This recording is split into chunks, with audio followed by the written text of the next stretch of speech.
Happy Wednesday, fellas. Matt from Time Homes. Thank you for joining me and Theo Kalomirakis. Of course, everybody knows him as the father of home theater. And I've been looking forward to this for a couple weeks now, Matt and Theo. Likewise. Thanks for having me. Super excited to be here today. Same here. After an introduction by Rob about you guys, I couldn't wait until we all got on the phone and found out what it is. He is the super excited among us. Always. Well, likewise, we're super excited. I don't get nervous very often, but I'm a little nervous today. I told all of our guys over here, I was like, Theo's going to listen to me for 5 minutes and realize I don't have any idea what I'm talking about. More than 5 minutes. And don't worry, you're going to find things to share with me because I'm always nervous when I talk to a new person, but the nervousness disappears 5 minutes or 2 minutes in the conversation, because as long as we share the same interest and we share the same passions and we have a certain direction that we share, the conversation finds itself and finds its path and things are moving along. I know you did your research, Theo. You're checking out some of the work that Matt and Time Homes have done, and I'm really excited to talk to Matt because what they're doing on social media and the awareness they're bringing for the industry is pretty awesome.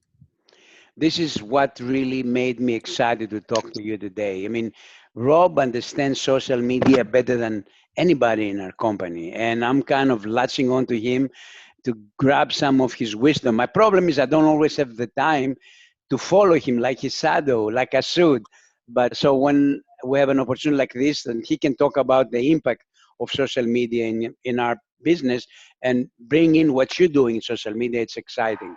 I think, Theo, you've got a huge upper hand on social media. All you got to do is press record on your button on your iPhone and thousands of people will start watching you. You have to tell me how to do it, and you have to get Rob. And Rob is beginning to hate me because he tells me, you got to do it, man. You got to do it. And I have no better teacher than he does. And I get distracted here and there and never do it. So it's a problem that is not going to continue to be a problem forever because I'm determined. And that's I was going to say, we can get you there quick. We'll get you there quick. We'll come out to New York and we'll do a thing with you. Or I'll come to you, man. Either way, New York sounds like more fun than where I'm at, but we'll have fun either way. I'm the best tour guide you ever got. Deal. Let's do it. Yes. The big thing is that, Theo, Rob, just stop me whenever, but Theo, it's almost laughable to hear you say that you're struggling with it because the only thing people care about is they want somebody that's likable, which you're very likable, and they want somebody that knows what they're talking about. And you don't even have to say anything for us to all know you know what you're talking about. And you just pull the camera up and start sharing your wisdom with us on theater design, and everybody in the industry will start watching. How do we start doing it? I shouldn't say that. I should just started it today. Rob is going to kill me for having doubts about it. But you know what was the best time in my career? About a few years ago, I was writing for Sound and Vision magazine, and they invited me to just critique projects that readers would send about home theaters. And I did it, but I was so damn critical that the magazine got very upset with me. It says, you can't tell people. I said, if they give me crap, I'll tell it. I call it for what it is. So it says, just be more diplomatic. But I can't be diplomatic. When I'm passionate about something, I told some people, if you don't know how to use a certain tool, don't use it because you're going to cut your finger or something like that. So I stopped doing it after a while. And you know what I found out that was very exciting for them? They asked me to write a column about the things that I've done wrong. I got more exciting about explaining mistakes that we all do when we hone our crafts than praising. Of course, I wouldn't praise myself for what I do, but I found that small cottage industry, they explain to designers what they shouldn't do, and it resonated. So if I can go out and have a forum, create a forum, and let people know why they shouldn't be doing certain things, I think it's going to resonate, and I think it's going to guide them in the direction. For example, Rob, can I be honest? Rob sent me a couple of pictures earlier on of your work, and I saw one theater that I said, I got to sit down with Matt and tell him why he shouldn't do that. We got this unfortunate guy on the phone, and the first thing he said is the thing that I didn't want to hear. He says, I asked out of politeness, what do you have in mind for the theater? He says, I want a starry sky. You know what I told you? Go find someone else to do it. We don't do starry skies. Saying I No, just Matt, I see a lot of you guys do theaters with the starry skies, and I think the market dictates. You can't dictate the market. If somebody wants a starry sky, they're gonna want a starry sky. no, not at all. Stop it then and there. I'll Here correct comes you Hitler. for all Jesus Hitler is Christ. right. People Edit. follow leaders. If you are a leader with wrong directions and they follow you, you lead the whole population astray. So don't give me that. You tell them, you're a dictator. You tell them what is good and what's not because you're on a high horse and you want to impress them with your wisdom, because you've done what is not right and you failed and you learn and you give them another opportunity to do something. You tell them how to do it that will actually help them. If people, this is the argument that gets me off and gets me mad. If people want something, do it. Well, if people want to drink poison, would you let them drink poison and poison themselves? No, you have a responsibility as a dealer to lead the people that know less than you do. Yeah. To me, the theater, Matt, the ceiling, it's sacred. It's the most important part of the theater. When you go into the room, you should look up for inspiration. I've been telling this anecdote forever. There was an old movie theater in Manhattan, the Roxy, that had the most incredible architecture. It was 6,000. It was the biggest movie palace ever built. The day that it was built on, I think it was something September of 2027, New Yorker ran a cartoon about the opening of the Roxy. So they show a mother in the cartoon and a kid holding the kid underneath this huge 120 dome, cathedral dome, that showed that the ceiling of this place was more imposing than the walls. And the kid asked the mother, "Ma, does God live here?" Which to me indicates the emphasis. When you go into the theater, in the movie palace theater, not the things that we do, you look up. If you don't have something important to do in the ceiling, don't do it. I may be too strict, and I may be coming across as intransigent. What I'm trying to say, if I don't have the means to do something interesting on the ceiling, I just don't copy everybody else that is doing, because then I'm copying a cliche. And it's just the blind leading the blind. In Reva Theater, where we have a very limited budget and have to select what instruments we have to pull off an impression, I took everything from the ceiling. I eliminate, so I have a black ceiling. So I attract the attention on the walls. On purpose, we eliminate elements on the walls just to avoid the ceiling. And people told me at the beginning, people in the company, I just put some stars there. Don't leave the ceiling blank. I said, it doesn't scare me. It depends on where you lead the customer's attention. If there is on the stage, you're on a stage. If you have an actor singing, let's say concert, you're gonna put the spotlight on the actor, and then you lift everything behind. You don't have to have a set because you need to illuminate the person that actually holds your attention. So the same thing with the theater. If you don't have the money for a set, focus on what you can actually do and lead people towards an environment that is original, and it's not, a third-rate copy of whatever else is doing.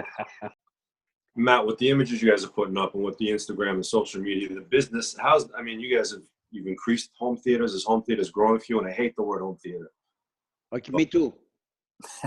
Me too. I don't know what it is. Home entertainment. We stopped calling Reva home theaters, Reva rooms, something very plebeian and low end, so that people don't immediately associate it with the image of a home theater. Just yeah, sure. Trying to. It's that whole idea of people.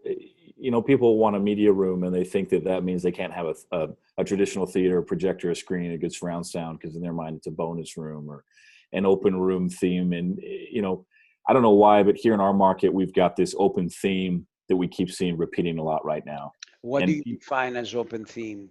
Well, it's not a closed off dedicated room. Usually the back end of the room's wide open to like a kitchenette in the basement behind it, or a pool table and sort of a sports gaming room behind it.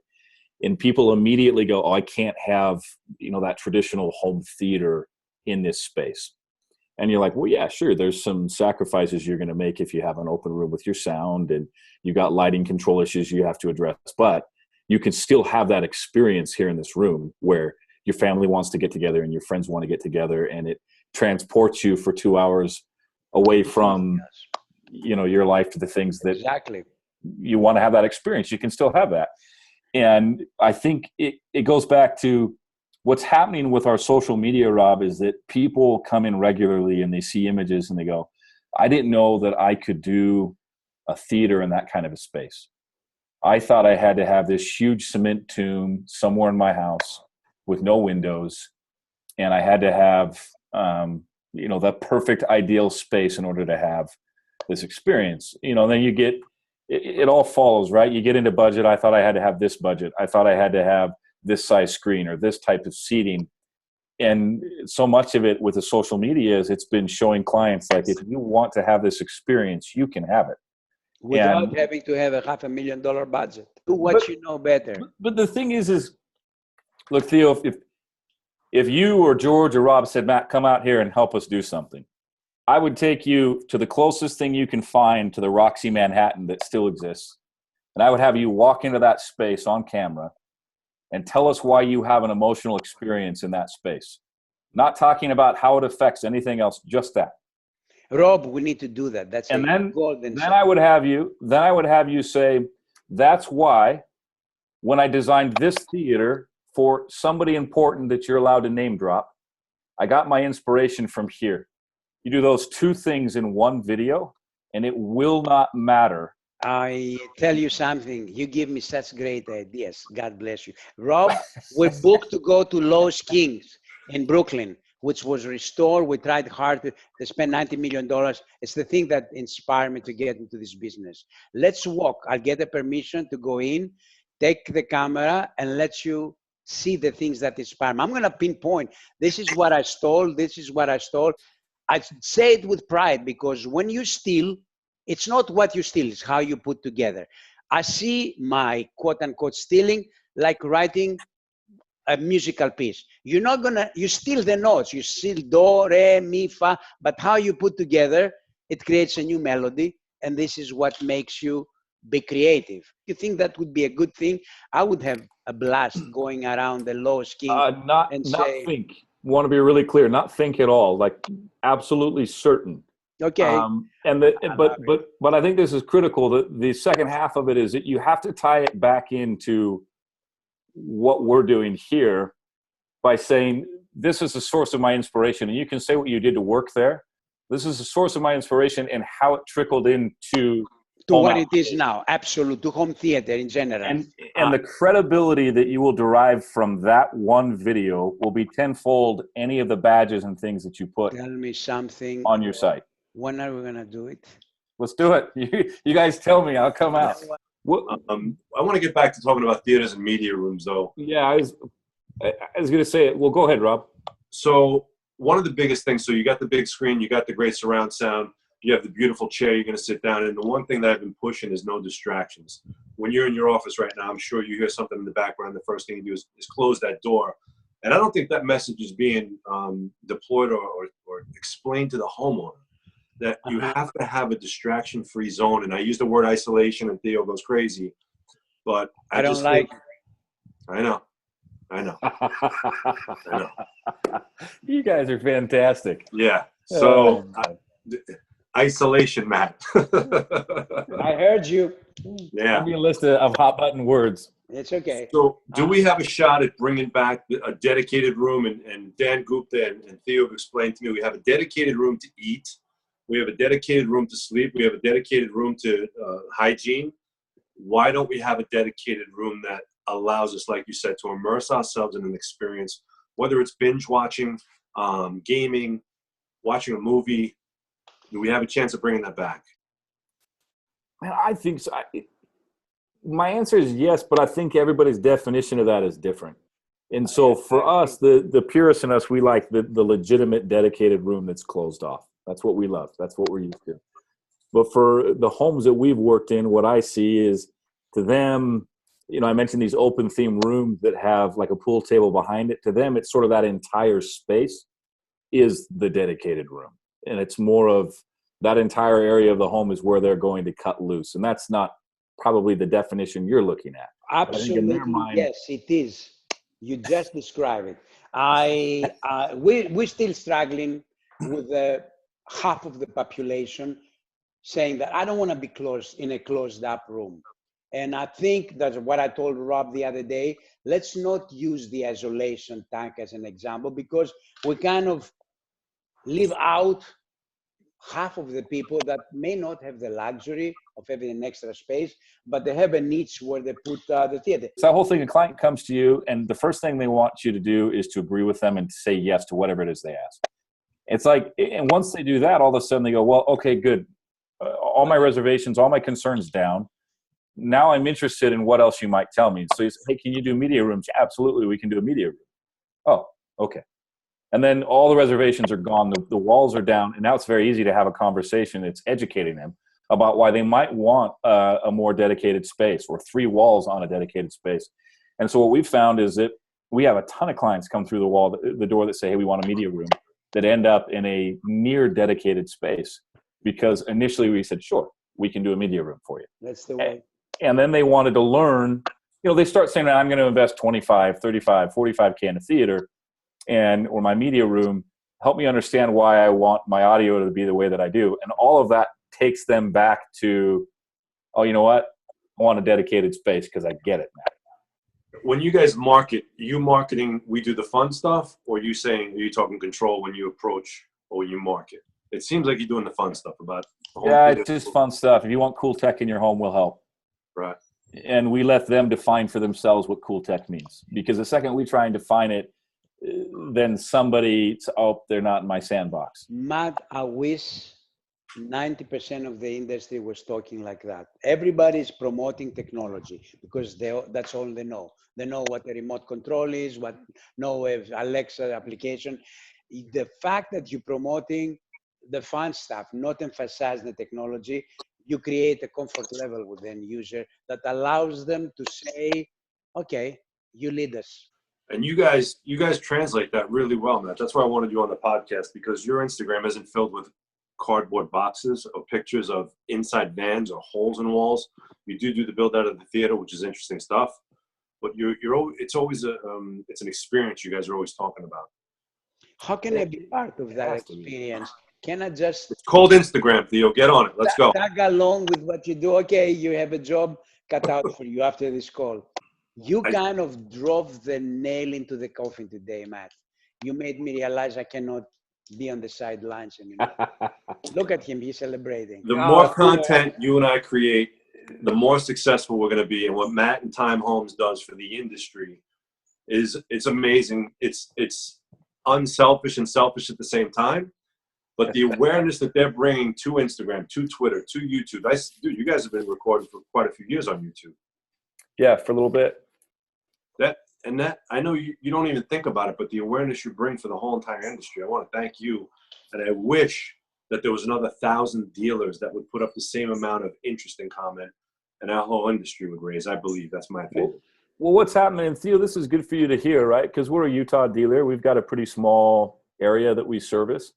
And we get phone calls from our YouTube videos all the time, like not almost daily. Like, hey, I'm working with a dealer in Miami or New Jersey or LA. These are big markets.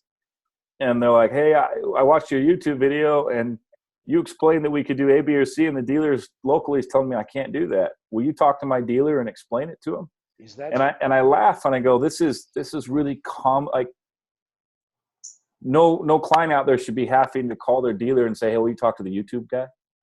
The stuff I'm covering is way simpler than the stuff you're covering. So imagine the amount of disconnect. It resonates. Yes. Yeah, but for somebody with your expertise to just look, Theo, the best advice I could give you if you're serious about this is imagine you have a young Theo that's 20 years old that's getting started on his career.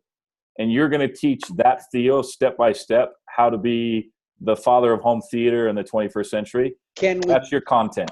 Organic. That's what I think it can be simpler yet. I think a format's good. A series or something's great. But I'll give you a real life example. Yes. I'm super frustrated about the information about acoustic treatments.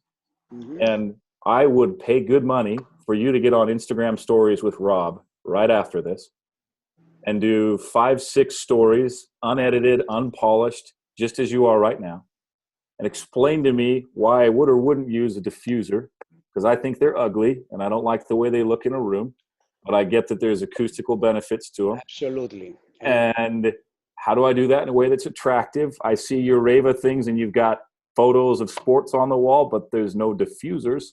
So what are we doing? All of them are behind it. Every treatment is transparent and they hide. Okay, perfect. So Theo, go on Instagram stories. Go on Instagram. Don't tell me here. Go on Instagram stories with Rob. 5-6 slides, less than a minute. Mm-hmm. So rapid, fast. Explain to me what's actually happening and that I'm actually getting diffusers. And you will start having followers instantly. As soon as Rob and I start sharing that and telling people, oh my gosh, Theo is putting this information out there. It's raw and it's real. It will take care of itself. And here's what I'm going to tell you. The platform really should be second, Theo. So rather than worry about going, hey, I got to find a platform, mm-hmm. start sprinkling stuff out there, and everybody watching you guys will start to tell you what to do. With what format? Try all of them. Make that YouTube video of the place in, you said Brooklyn, right? Yeah. Make the video of the thing in Brooklyn. Put it out there on YouTube. Rob, put it out there on Facebook. What's our next step for that? So listen, Matt's got the formula already. He's just not saying it. A lot of times Matt will do YouTube, I'm sure, and then splice a 30-second clip further on Instagram, a 10-second clip on Twitter, blast email the YouTube link. Is that what you're suggesting, that we do a little bit with Rob and then you put it into your... I love it, because you know what? You like hosting my information. And I feel like I have a home. I don't feel I'm going out on my own. I met with Come here, buddy. I'll hug you. Yes. How long have you been in this business to begin with? About technically 10 years, but we started doing theaters probably 5 years ago. We did our first. What was your first company? Oh, this is it. Time. This is our first. It's called Time. Uh-huh. Just Time? Yep. Okay. TYM. Okay. Why do you think you started doing home theaters? People asked you to do them, or you saw what everybody else was doing and you gravitated towards it? What made you start moving towards home theater? We actually just love home theater. My brothers have production backgrounds. They did film production and editing. One brother worked as a TV producer for a local TV channel, and we just love theater. And we knew that that was something we could sell. We came into this after the 2009 crash and all that, so we didn't know that a grip of the industry wasn't actively pushing theaters. And we came in and just thought theaters are cool. We want to sell them. So we started pushing it and promoting it. And we, like anybody, nobody wanted to buy our theaters at first because we didn't know what we were doing. And we had to cut our teeth and work our way up the ladder. Project by project, it got a little bit more interesting. And here we are. Tell me something. How many theaters did you do the first year? And did you see the number increase over the course of the last 4 years? In general, it's not media rooms, just theaters. Yeah, no, that's an interesting one, because what's happened to us is we went from really, really budget-driven theaters that were kind of entry point theaters, and we saw that scale from 1 or 2 a year to we were doing a dozen to maybe 20 a year, and then we transitioned to slightly nicer theaters. There's still not the scale of what is happening probably with Reva, but more theaters are in the $25,000, $35,000 ballpark. And then it kind of started over. We aren't getting as many clients that want the real entry level Best Buy type theaters. Why? Because everybody wanted a higher level theater, or the other way around? No, I think what's happening is that people make the assumption that they can't afford your work.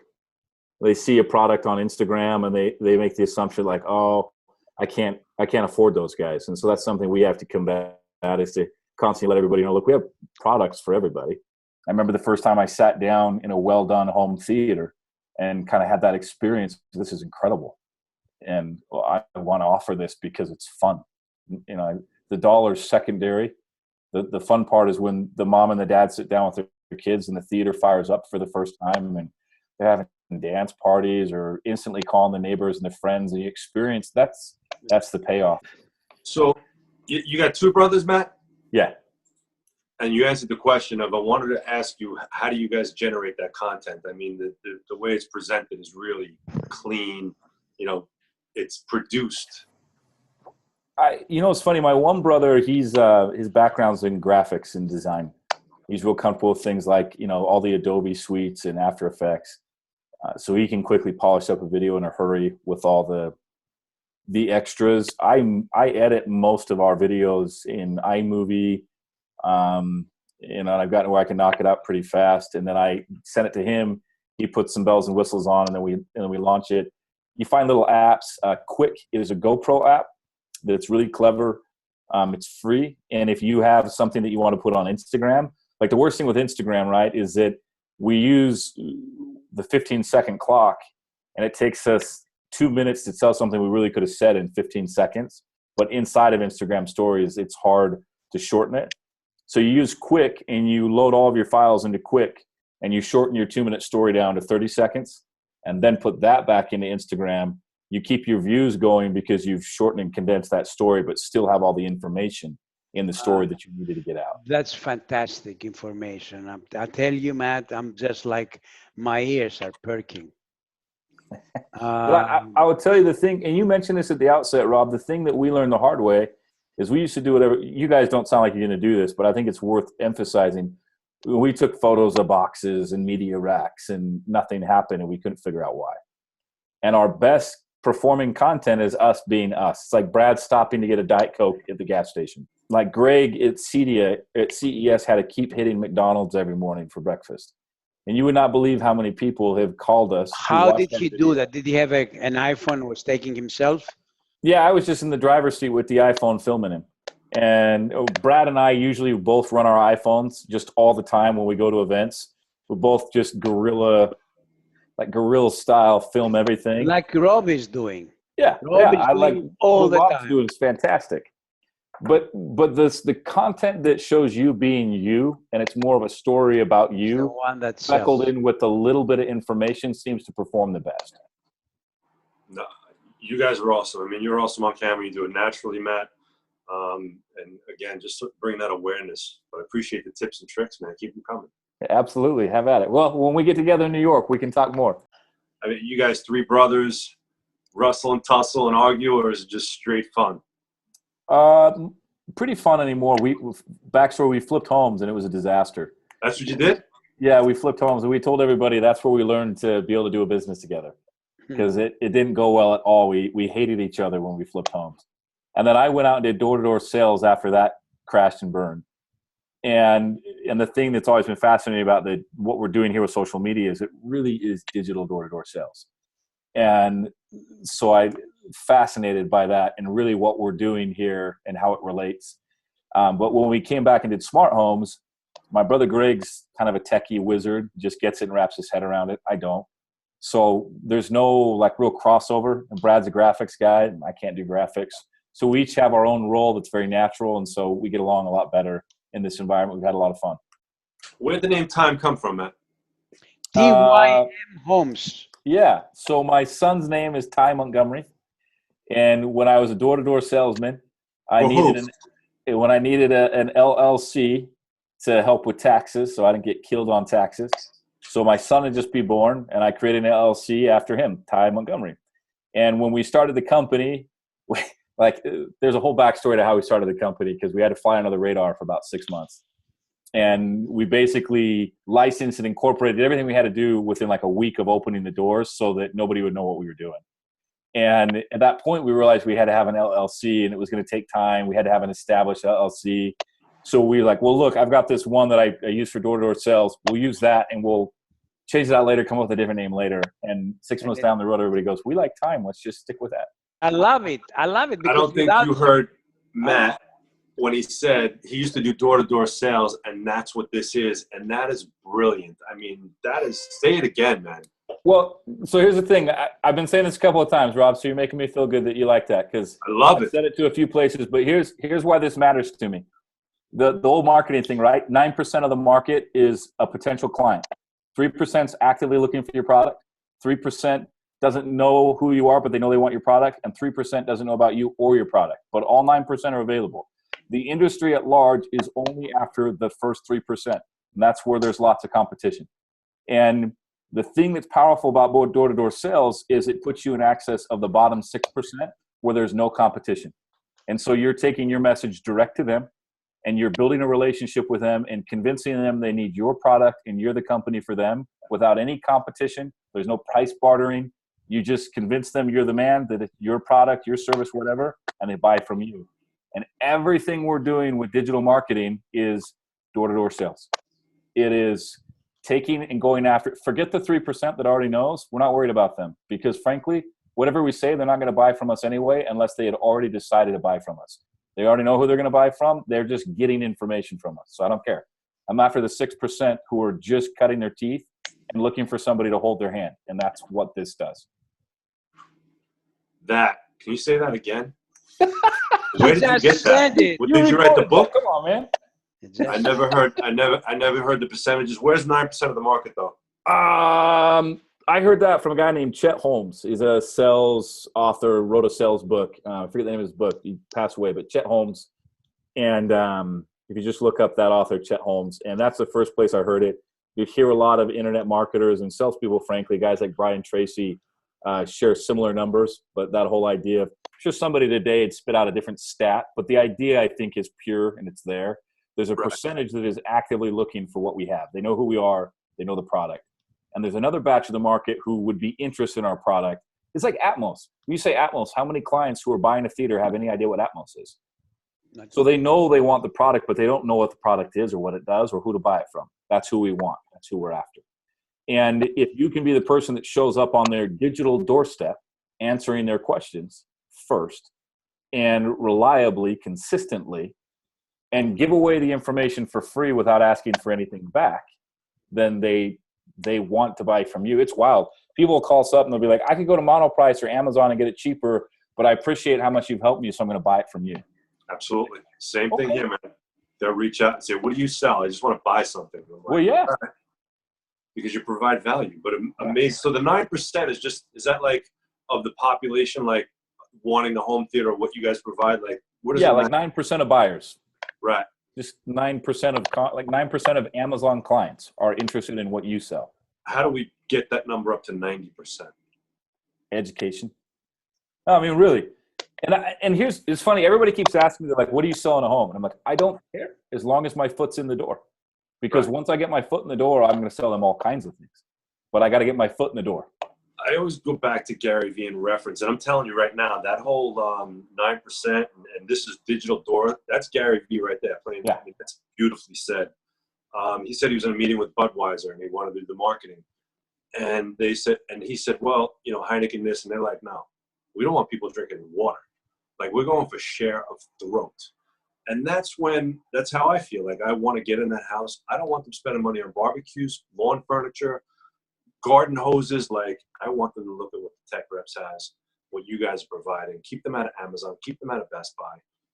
And I get upset when manufacturers don't allow you guys to have that control of the product as a retail sale on your website, but those manufacturers have a retail store on Amazon, and it's just like. But here's what I'm finding, and it's interesting. A shout out to my brother Greg. Back when Apple first started hinting at things like Apple HomeKit, and all of us had a little bit of a panic attack. You had Alexa and Google Home, and oh my gosh, it's going to destroy the industry. And my brother and I were having this conversation. He made the point, I don't know if you guys have Simply Macs out there, but sort of these third-party stores that sell and service Macs. They're not Apple, but if you have a problem with your Apple computer, you go there instead of the Apple. And it's a multi-million-dollar company, and there's several of them out there. And he's like, look, what the industry is looking for is the Simply Macs of the world. So people are going to look for that consultant, the expert that can help them make heads or tails of all the tech. And it's less about being the guy who's the Control 4 dealer or the Savant dealer. It's the guy who understands the tech. And they may go buy it from Control 4, but they're going to turn around and run to you to help them figure out how to make it all work. And that's what we're trying to do with our content, is establish ourselves as that person. If you have questions about tech, we'll hold your hand through the whole process. And all of a sudden, they don't want to buy from Amazon anymore. And that's kind of the way we're combating it. I haven't been able to get on one of your, you have the classes, right, online? Yeah. And I do want to sign up. I want to check it out, especially after today. I mean, the knowledge bombs you're dropping, man. We got to talk. You're not going to learn. You're welcome to come. You're not going to learn anything from there. You're way ahead of anything I'm going to be sharing there, but you can come. Mr. Modest. What's your last name? No, I'm for real. Montgomery. Shoot. Oh, so these classes, do you get feedback from the industry on, hey, why are you doing that? No, man, it's bizarre. And honestly, I think it's because nobody gets it, Rob. Yes. I have to get off. Go ahead. Matt, thank you. Matt, so much. I appreciate it, guys. Thanks. Hopefully it's valuable for you. I'm going to send you an email with my information, Matt, okay? Okay. Guys, thanks. Hey, Matt, Rob, I appreciate it. Thanks for the help, man. All right, brother. I'll send the video over as soon as it's done. Appreciate it. All right. Ciao.